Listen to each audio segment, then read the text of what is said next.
നമസ്കാരം, welcome back to Mad United Football. എന്തുകൊണ്ട് വിശേഷം? എല്ലാവരും സുഖമായിട്ടിരിക്കുമെന്ന് വിശ്വസിക്കുന്നു. അങ്ങനെ കുറേ നാളുകൾക്ക് ശേഷം മാഞ്ചസ്റ്റർ യുണൈറ്റഡ് അവസാനം ഒരു തോൽവി ഏറ്റുവാങ്ങിയിരിക്കുകയാണ്. ആ ഒരു തോൽവി വരുമ്പോൾ അതൊരു വല്ലാത്തൊരു ഫീലിംഗ് തന്നെയാണ്. ഇത്ര നാളും നമ്മൾ നല്ല രീതിയിൽ മുന്നേറിക്കൊണ്ടിരിക്കുകയായിരുന്നു. പോയിന്റ് വൈസ് ആണെങ്കിലും ടേബിളിലുള്ള സ്ഥാനം എന്നുള്ള നിലയ്ക്ക് നോക്കുമ്പോഴും നമ്മൾ നല്ല രീതിയിൽ മുന്നേറിക്കൊണ്ടിരിക്കുന്നതിനിടയ്ക്കാണ് ഒരു തോൽവി. അതും നമ്മൾ അപ്രത്യക്ഷമായിട്ടുള്ളൊരു തോൽവി തന്നെയാണ് എന്നാണ് എനിക്ക് തോന്നുന്നത്. കാരണം ഒരു 10 മാനായിട്ട് ചുരുങ്ങിയ ന്യൂകാസിലിനെതിരെ നമുക്ക് വിജയിക്കാൻ പറ്റാതെ പോയത് അത് ടീമിനെ ഒരു വല്ലാത്തൊരു അവസ്ഥയിലേക്ക് കൊണ്ടെത്തിച്ചു എന്നാണ് എനിക്ക് തോന്നുന്നത്.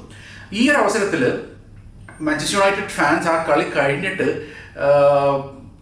വീണ്ടും ഒരു വല്ലാത്തൊരു കൺഫ്യൂസ്ഡ് സ്റ്റേറ്റിലേക്ക് കൊണ്ടെത്തിച്ച മറ്റൊരു പോസ്റ്റ് ഉണ്ടായിരുന്നു. അതെന്ന് പറഞ്ഞാൽ പോൾ സ്കോൾസ് കളി കഴിഞ്ഞിട്ട് പോസ്റ്റ് ചെയ്തിരിക്കുന്ന ഒരു സ്റ്റോറിയാണ്. ഇത് നമുക്ക് ജസ്റ്റ് ഒന്ന് നോക്കിയിട്ട് വരാം. ഇതിനകത്ത് പറയുന്നത് ഇങ്ങനെ: Michael കാരിക് has definitely got something special about him because United have been crap last 4 games. Night kiss പിന്നെ ടൊണാലി ലവ്. ഈ വീഡിയോ തുടങ്ങുന്നതിന് മുമ്പ് ഒരു റിക്വസ്റ്റ് ഉണ്ട്. നിങ്ങൾക്ക് ഈ വീഡിയോ പറ്റുന്നത്ര വാച്ച് ചെയ്യാം, പക്ഷേ വീഡിയോ ക്ലോസ് ചെയ്ത് പോകുന്നതിന് മുമ്പ് ഒരു ലൈക്കും കൂടെ തന്നിട്ട് പോകണം എന്ന് റിക്വസ്റ്റ് ചെയ്യുന്നു. ഓക്കെ. ആൻഡ് ഓൾസോ ഈ വീഡിയോ അല്ലെങ്കിൽ ഈ ചാനൽ സബ്സ്ക്രൈബ് ചെയ്യാത്ത ആരെങ്കിലും വീഡിയോ വാച്ച് ചെയ്യുന്നുണ്ടെങ്കിൽ please subscribe to the channel as well. Okay. So നമുക്ക് ഈ ചർച്ചയിലേക്ക് കയറാം.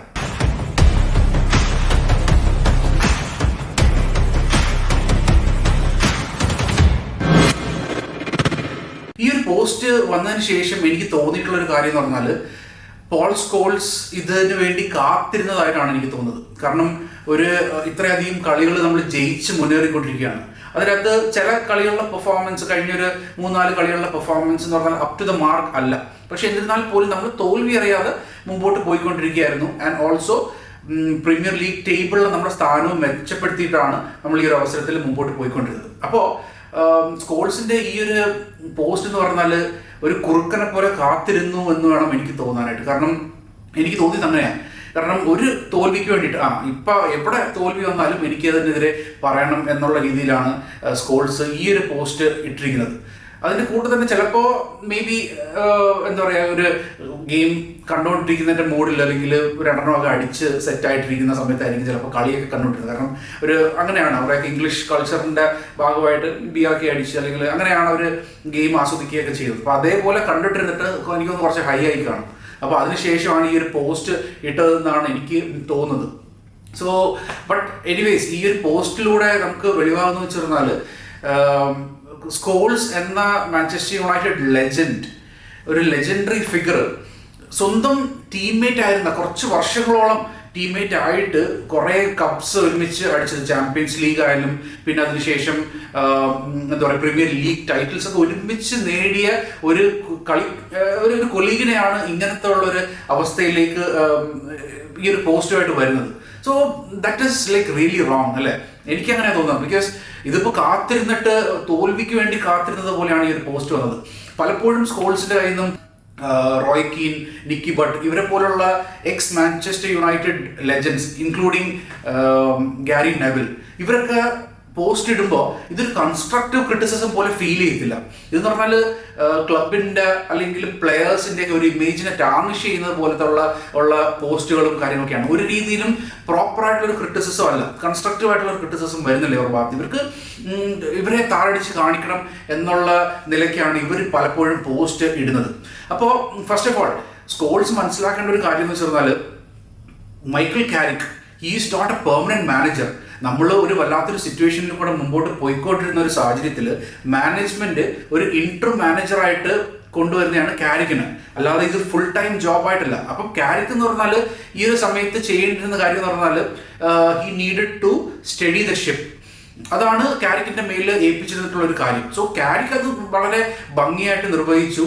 കഴിഞ്ഞ ഇത്രയും ഗെയിംസ് കളിച്ചതിൽ ഒരു കളി മാത്രമാണ് ഇപ്പം തോറ്റിട്ടുള്ളത്. ബാക്കിയുള്ള കളികളിൽ എല്ലാം വിജയവും ഒരു സമനിലയും മാത്രമായിട്ടാണ് നിന്നത്. അപ്പം ഇത്രയധികം പോയിന്റ്സ് വാരിക്കൂട്ടി ടീമും അല്ലെങ്കിൽ ഫാൻസിന്റെ ഇടയ്ക്ക് ഒരു ബാലൻസ് കൊണ്ടുവന്നു, ആൾക്കാരുടെ ഇടയ്ക്ക് ഒരു ആശ്വാസം കൊണ്ടുവന്ന ഒരു മാനേജറാണ്. So he is doing a very wonderful job. നമ്മൾ ഈ 2026 ഇതുവരെയ്ക്ക് തോൽവി അറിയാതെ മുന്നോട്ട് പോയിക്കൊണ്ടിരുന്നത്, ഈ ഒരു കളിയിൽ മാത്രമാണ് തോൽവി സംഭവിച്ചത്. അപ്പോൾ അങ്ങനത്തെ ഒരു മാനേജറിന് അവസരം കാത്തിരുന്നിട്ട് പതുങ്ങിയിരുന്ന് അടിച്ചു വീഴ്ത്തുക എന്ന് പറയുന്നത് വെച്ചാൽ that really shows his character. He might be A legendary player, പക്ഷെ ആസ് എ പേഴ്സൺ ഇത് നോക്കിക്കഴിഞ്ഞാൽ വളരെയധികം ഒരു ബാഡ് ആയിട്ടുള്ള ഒരു ഇമേജ് ആണ് സ്കോൾസിന് കൊടുക്കുന്നത്.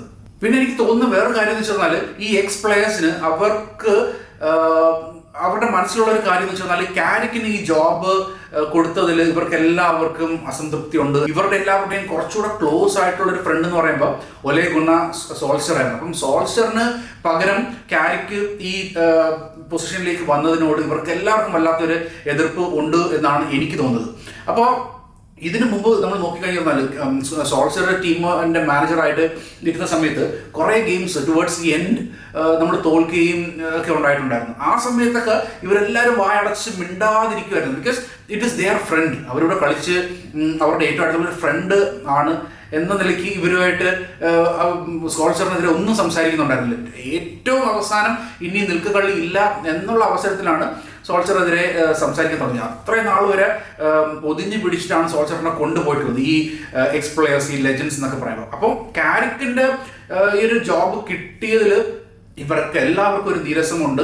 ആൻഡ് കാരിക്കിന് ഇതൊരു പെർമനന്റ് മാനേജർ ജോബ് കിട്ടുന്നതിൽ തന്നെ ഇവർക്ക് എല്ലാവർക്കും അതൃപ്തി ഉണ്ട് എന്ന് വേണം എനിക്ക് തോന്നാനായിട്ട്. കാരണം നമ്മുടെ റോയ് കീൻ പറഞ്ഞൊരു സ്റ്റേറ്റ്മെന്റ് ഉണ്ട് കഴിഞ്ഞ ഒരു 2-3 ആഴ്ച മുമ്പ്. Even if Michael Carrick wins rest of all the games, ഈ സീസണിലെ ബാക്കിയുള്ള കളികൾ മൊത്തം ജയിച്ചാൽ പോലും ഈ ഒരു പെർമനന്റ് മാനേജർ സ്ഥാനം കൊടുക്കാൻ പാടില്ല എന്ന് റോയ് കീൻ പറഞ്ഞിട്ടുണ്ട്. സോ അത് തന്നെ ഏറ്റവും തെറ്റായിട്ടുള്ളൊരു കാര്യമാണ്. പിന്നെ വേറൊരു കാര്യം ഞാൻ ശ്രദ്ധിച്ചിട്ടുള്ളതെന്ന് പറഞ്ഞാൽ ഒത്തിരി ക്ലബ്സ് ഉണ്ട്, ടോപ്പ് ക്ലബ്സിൻ്റെയൊക്കെ എക്സ് പ്ലെയേഴ്സ്, അവരുടെ ലെജൻസ്, അങ്ങനെ കുറേ ആൾക്കാരുണ്ട്. പക്ഷേ മാഞ്ചസ്റ്റർ യുണൈറ്റഡിൻ്റെ ലെജൻസും എക്സ് പ്ലെയേഴ്സും ക്രിട്ടിസൈസ് ചെയ്യുന്നത് പോലെ, സ്വന്തം ടീമിനെ ക്രിട്ടിസൈസ് ചെയ്യുന്നത് പോലെ മറ്റ് ഒരു ഫോമർ പ്ലെയേഴ്സും ക്രിട്ടിസൈസ് ചെയ്യുന്നതായിട്ട് കാണുന്നില്ല. ഈവൻ ജെയ്മി കാരഗറും പിന്നെ അതല്ലാതെ കുറേ ഇതിനകത്തുള്ള പ്ലെയേഴ്സും കാര്യങ്ങളൊക്കെ ഉണ്ട് അവരുടെ ടീമിന് വേണ്ടിയിട്ട് കളിച്ചിട്ടുള്ളത്. അവരൊക്കെ എന്ന് പറഞ്ഞാൽ കൺസ്ട്രക്റ്റീവായിട്ടാണ് ടീമിനെ ക്രിട്ടിസൈസ് ചെയ്യുന്നത്. അവരുടെ തോൽവികളിലും ഒക്കെ പ്രോപ്പറായിട്ടുള്ള കൺസ്ട്രക്റ്റീവ് ക്രിറ്റിസിസം കൊടുക്കും. ഇങ്ങനെ ചെയ്യണം, അങ്ങനെ ചെയ്യണം എന്നുള്ള ലെവലിലേക്ക് കൊടുക്കും. അല്ലാതെ നമ്മുടെ ലെജൻസ് പറയുന്നത് പോലെ ഇവന്മാർ നാശമായി പോട്ടെ എന്നുള്ള ലെവലിലേക്ക്, അല്ലെങ്കിൽ ക്ലബിനെ ഒരു രീതിയിലും റെസ്പെക്ട് ചെയ്യാത്ത രീതിയിൽ ഉള്ള സംസാര രീതിയിലാണ് നമ്മുടെ ലെജൻസ് കൊടുക്കുന്നത്. സോ ഐ തിങ്ക് നമ്മുടെ ഈ ലെജൻസും എക്സ് പ്ലെയേഴ്സാണ് ഏറ്റവും കൂടുതൽ നമ്മുടെ ക്ലബിനെ ക്രിട്ടിസൈസ് ചെയ്യുന്നത്. സോ ബാക്കിയുള്ളവരുടെ ഇടയ്ക്ക് എന്ന് പറഞ്ഞാൽ ഇപ്പം എതിർ ടീമുകളിലെ എന്താ പറയുക എക്സ് പ്ലെയേഴ്സ് ഒക്കെ ആയിരിക്കും ഇപ്പം മാഞ്ചസ്റ്റർ യുണൈറ്റഡിന് എതിരായിട്ട് പറയുന്നത്. നോർമലി അങ്ങനെയാണ്, അങ്ങോട്ടും ഇങ്ങോട്ടുമാണ് ടീമിനെ ഇതായിട്ട് പറയുന്നത്. പക്ഷേ ഇവിടെ എന്ന് പറഞ്ഞാൽ നമ്മുടെ ഉള്ളിൽ തന്നെ ആഭ്യന്തര ശത്രുക്കളുണ്ട്. നമുക്ക് ഇനി പുറത്തുനിന്ന് ആരുടെയും ക്രിറ്റിസിസം ഒന്നും വേണ്ട, ഇവിടെ ആവശ്യത്തിന് തരാൻ വേണ്ടിയിട്ട് ആൾക്കാർ ഉണ്ട് എന്ന നിലയ്ക്കാണ് ഈ എക്സ് പ്ലെയേഴ്സ് ഒക്കെ സംസാരിച്ചുകൊണ്ടിരിക്കുന്നത്. ഇപ്പൊ സ്കോൾസിന്റെ ഭാഗത്തു നിന്ന് ഈ ഒരു സ്റ്റേറ്റ്മെന്റ് ഇതിന് കുറച്ച് നാൾ മുമ്പ് സ്കോൾസും നിക്കി ബട്ടും ലിസാൻഡ്രോ മാർട്ടിനസിനെതിരെ വളരെ മോശമായിട്ട് സംസാരിച്ചു. ഇപ്പം ഹാളൻഡ് ഒക്കെ തൂക്കിയെടുത്തിട്ട് നെറ്റിലോട്ട് എടുത്ത് എറിയും എന്നൊക്കെ ഉള്ള പറഞ്ഞ വളരെ ബാലിഷ്യമായിട്ടുള്ള സ്റ്റേറ്റ്മെന്റ്സും കാര്യങ്ങളൊക്കെ ആ സമയത്ത് ഇറക്കിയിട്ടുണ്ടായിരുന്നു. സോ എന്നിട്ട് എന്താ സംഭവിച്ചത്? അത് കഴിഞ്ഞിട്ടുള്ള ഗെയിമില് സിറ്റിയായിട്ട് കളിച്ച സമയത്ത് പോക്കറ്റിലിട്ടിട്ട് മാർട്ടിനസ് ഹാളൻഡിനെ കൊണ്ടുപോയത്. പൂട്ടി എന്ന് പറഞ്ഞാൽ നല്ല മണിച്ചിത്ര പൂട്ടിയിട്ടാണ് ഹാളൻഡിനെ കൊണ്ടുപോയത് പോക്കറ്റിൽ. അപ്പോൾ അങ്ങനത്തെ ഒരു കൈൻഡ് ഓഫ് റെസ്പോൺസ് പ്ലെയേഴ്സ് തിരിച്ചു കൊടുക്കുന്നതുണ്ടായിരുന്നു. സോ ഇവരുടെ ഭാഗത്തു നിന്ന് വരുന്ന ക്രിറ്റിസിസം എന്നൊക്കെ പറഞ്ഞാൽ വളരെ തേർഡ് ഗ്രേഡാണ്. ഇപ്പം റോയ് കീൻ ആണെങ്കിലും കാരിക്കിന്റെ ഭാര്യനെ കുറിച്ചിട്ട് പറഞ്ഞിട്ടുള്ളതെന്ന് പറഞ്ഞാൽ വളരെ മോശമായിട്ടുള്ള സ്റ്റേറ്റ്മെന്റ് ആണ്.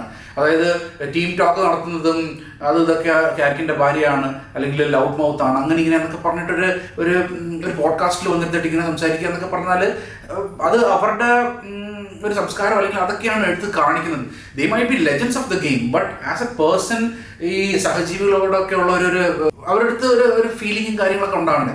അതല്ലാതെ ഇങ്ങനെയൊക്കെ പറയാമെന്ന് വെച്ചാൽ ഇത്രയും വർഷങ്ങൾ ഒരുമിച്ച് കളിച്ചിട്ട് ഒരു ഡ്രസ്സിംഗ് റൂം ഷെയർ ചെയ്ത് ഇങ്ങനത്തെ ഉള്ള ഒരു വ്യക്തിനെയാണോ ഇത്ര മോശമായിട്ട് അടിച്ച് രീതിയിൽ സംസാരിക്കുന്നത്? അവരുടെ തോൽവികൾ കാണാൻ വേണ്ടി കാത്തിരിക്കുന്നു എന്നുള്ള ലെവലിലാണ് എനിക്ക് തോന്നുന്നത്. സോ ഐ തിങ്ക് ഇപ്പോൾ ഈ സ്കോൾസും റോയ് കീൻ, ഗാരി ലെവൽ, ഇവരെ പോലുള്ള ആൾക്കാർ എന്ന് പറഞ്ഞാൽ they might be legends, but they are definitely tarnishing their image. ഫാൻസിൻ്റെ ഇടയ്ക്ക് എന്ന് പറഞ്ഞാൽ ഇവരോടുള്ള ഒരു റെസ്പെക്റ്റ് അവർ തന്നെ കളഞ്ഞ് കുളിച്ചുകൊണ്ടിരിക്കുകയാണ് എന്നാണ് എനിക്ക് തോന്നുന്നത്. So what do you think? നിങ്ങൾ പറയാം. കാരണം കുറേ നമ്മുടെ മെമ്പേഴ്സ് പല ആൾക്കാർ ഇങ്ങനെ പറഞ്ഞിട്ടുണ്ടായിരുന്നു, ഇതാണ് എക്സ് പ്ലെയേഴ്സ് പല രീതിയിലൊക്കെ സംസാരിക്കുന്നതിനെ കുറിച്ചിട്ട് നമ്മുടെ കമൻസിൻ്റെ അകത്തൊക്കെ ആണെങ്കിലും ചാറ്റുകൾ ഇതിലൊക്കെ സംഭവിച്ചിട്ടുണ്ട്, അതിനകത്തൊക്കെ സംസാരിച്ചിട്ടുണ്ട്. സോ നിങ്ങളുടെ അഭിപ്രായം എന്താണെന്ന് വെച്ചാൽ kindly put that in the comment section. Okay, so yes, അത് തന്നെയാണ് പറയാനായിട്ടുള്ളത്. So let's hope. ഇനിയിപ്പോൾ അടുത്ത കളി ആസ്റ്റൺ വില്ല ആയിട്ടാണ്. Let's wait for a win. ഉറപ്പായിട്ടും ആ കളി ജയിക്കും എന്നാണ് എൻ്റെ പ്രതീക്ഷ. So thank you so much for watching. നമ്മുടെ ചാനൽ സബ്സ്ക്രൈബ് ചെയ്ത് ആരെങ്കിലും ഇത് വാച്ച് ചെയ്യുന്നുണ്ടെങ്കിൽ please subscribe to the channel. Okay, so thank you so much. Keep supporting. Take care. By.